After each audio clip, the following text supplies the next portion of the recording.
Ефір телеканалу АТР продовжують новини. В студії Софія Абляєва. Сьогодні 12 жовтня, 958-й день анексії Криму. Вітаю.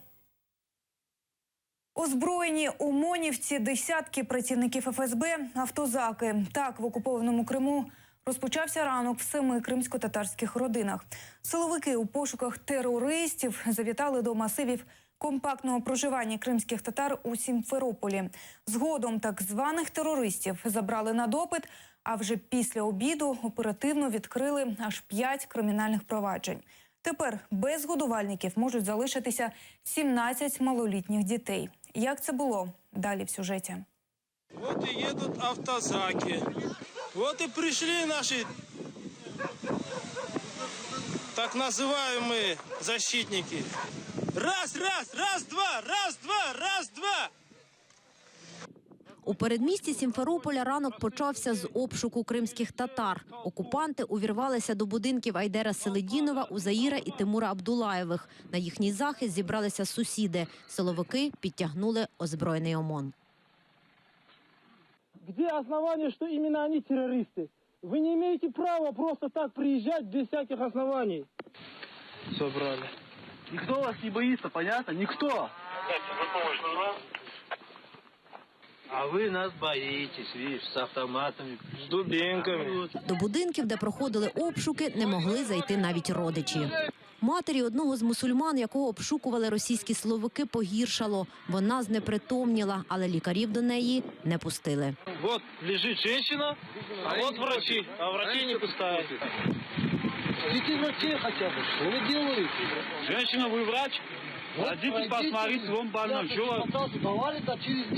Плохо проходите, не смотрите на них. Після обшуку 3 мешканців Строганівки ФСБшники забрали із собою. Брат, мы с тобой! Мы с тобой, брат! Аллах с нами! Альхамдулилля! Что же делать? Брат! Також силовики шукали терористів на масиві Кам'янка. Прийшли до Рустема Ісмаїлова та Еміля Джемаденова. В 6 утра к нам ворвались люди, вооруженные, в масках. Это было буквально секундное дело. Они уже у нас в комнате. В то время, когда мы спали, мы и дети, вот все в одной комнате. То есть мы даже одеться не успели. То есть они зашли прямо на вот такие вот. Смотрите на этого пацана. В чем он виноват? Субханаллах. Вот его слезы. Пусть они проклятием против них же обернутся. Ребенок, он спящий, субханаллах. Еще в обуви выходили. Еще взяли деньги, забрали бабашку. Сегодня прошла очередная акция устрашения крымских татар, крымских мусульман. Возбуждено уголовное дело, опять по участию в Хизбут Тахрир. Обыски проходили с нарушениями. Мы с коллегами рассматриваем данную акцию не что иное, как продолжение репрессий, потому что в их домах найдена лишь исламская литература. У этих людей никогда не находят ни оружия, ни чего-то подобного. ФСБшники також поїхали до батьків Ісмаїлова та Джемаденова. Позорники уезжают так! Позорники! Позорники! Позорники! Всі сьогоднішні обшуки проходили в будинках мусульман, які нещодавно повернулися з хаджу. Паломництво вони здійснили за квотою для російських мусульман. Наразі відомо про 5 затриманих кримських татар. Їм закидають участь та організацію в терористичній організації. Наталка Калінка, Ісмаїл Газієв, Заман, АТР. Вже є реакція українського МЗС. Зокрема, у відомстві зазначили, що сьогоднішні обшуки і взагалі переслідування кримських татар – це цілеспрямована політика окупанта. Міністерство закордонних справ України вчергове вимагає від Росії припинити порушувати права кримських татар в Криму. Ми категорично засуджуємо такі дії Російської Федерації. Це абсолютно незаконні дії. Це фактично ще один злочин з ланцюгу злочинів Російської Федерації як окупаційної влади на території АРК, Автономної Республіки Криму та міста Севастополь.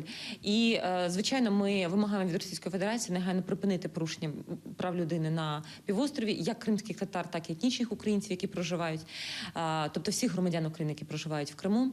Ми вимагаємо від Російської Федерації негайно доступу всіх міжнародних моніторингових місій комісій, правозахисних організацій, для того, щоб вони моніторили щоденно, що відбувається у сфері прав людини на території окупованого Криму.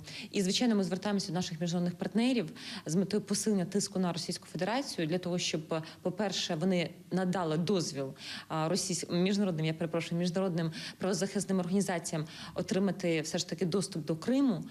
І, по-друге, для того, щоб дійсно продовжувати чинити цей політичний і інформаційний тиск на Російську Федерацію і консолідувати міжнародні зусилля для того, щоб Росія припинила репресії, перш за все, і забезпечила як окупаційна влада права людини на півострові. Екс-очільник кримського осередку Хізбут Тахрір Фазел Амзаєв, який після анексії Криму був вимушений переїхати до Києва, прокоментував заяви ФСБ про те, що сьогоднішні обшуки і затримання – це спецоперація з ліквідації кримського осередку Хізбут Тахрір. Здесь имеет место такое воздействие, попытка устрашения, усмирения крымских татар, крымских мусульман. С одной стороны, это обвинение в признании экстремистской организации представительного органа, и пока еще практика, скажем так, в принципе, небольших штрафов. С другой стороны, это максимальное устрашение, это борьба с Хизбут Тахрир, обвинение в террористической деятельности, где санкции по первой части статьи 205.5 сегодня уже составляют вплоть до пожизненного. Поэтому, помимо, как я говорил, борьбы с Хизбут Тахрир, это есть стремление устрашить крымско-татарское мусульманское население в Крыму. Доки у Криму мусульман звинувачують у тероризмі, муфтій Криму бере участь у Євразійській ісламській раді у Стамбулі. Там підконтрольний Кремлю очільник думку виступав і розповідав, як добре наразі у Криму, а про обшуки не згадав жодним словом. У форумі представлені 25 країн Європи і Азії. На захід завітав і президент Туреччини Реджеп Таїп Ердоган.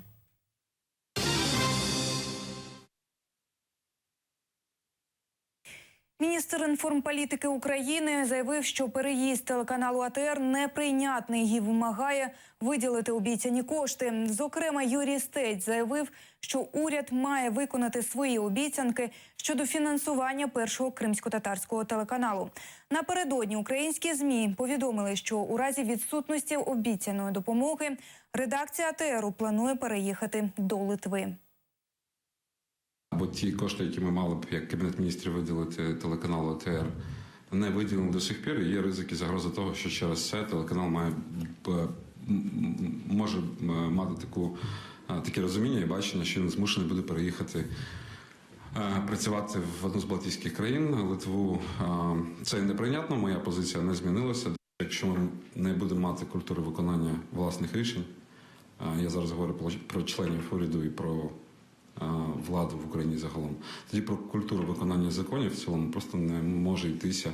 І тоді ми чітко розуміємо, що ми можемо приймати будь-які закони, але якщо вони не виконуються, чи будь-які інші нормативно-правові документи, але якщо вони не виконуються, то це лише папірець.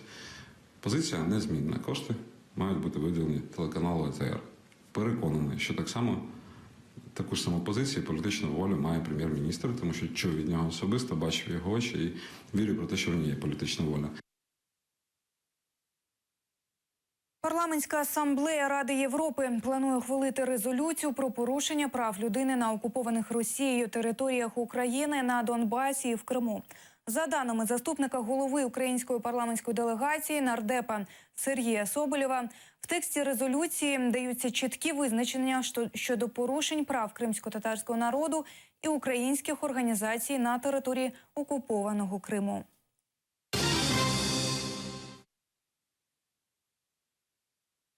Через контрольно-пропускні пункти Чаплинка і Каланчак обмежать рух. За інформацією Державної фіскальної служби в Херсонській області, з 12 по 27 жовтня рух на адмінкордоні з Кримом буде обмежений. Закритий з 9 ранку до 4 вечора або до 16:30 в залежності від дня тижня, крім вихідних. Робота КПП обмежується через ремонт в електромережах. Обмеження не поширюються на КПП «Чонгар».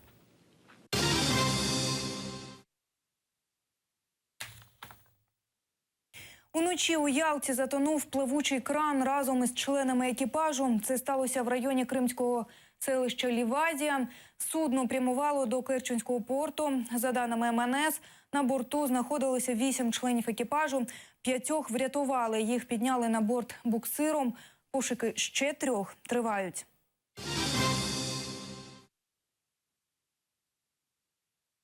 Щонайменше 17 людей загинуло внаслідок стрілянини у храмі Кабула. Напередодні у храм увірвався озброєний чоловік і почав стріляти. Влада Афганістану повідомляє про 62 ранених, серед яких 12 поліціянти. 11 жовтня у Кабульському храмі мусульмани-шиїти зібралися на свято Ашура, одного з головних у шиїтському календарі. Когда нападавшие вошли в святилище, они сразу же начали стрелять. Там был мой друг Палаван Сами. Я видел много убитых и раненых. Мне удалось вынести ребенка, девочку и еще женщину. Я вынес 3. Трамп і Клінтон заспівали українською. У мережі набирає популярність змонтоване відео, де кандидати у президенти Америки начебто співають пісню Іво Бобула «А липи цвітуть». Відео розмістив на своїй сторінці у Фейсбук блогер Дмитро Коваленко. У США відбулися вже 2 раунди теледебатів, де обидва рази переможницею стала представник демократичної партії Хіларі Клінтон. Самі вибори у США призначені на 8 листопада. Що в небі, прокинулись ранки зі сну, згорають у широкі очі, пригорнися до мене, я жду від ночі до ночі. Наразі це все. Докладніше у картину дня дізнайтеся у наступних випусках «Заман». Бережіть себе, нехай щастить.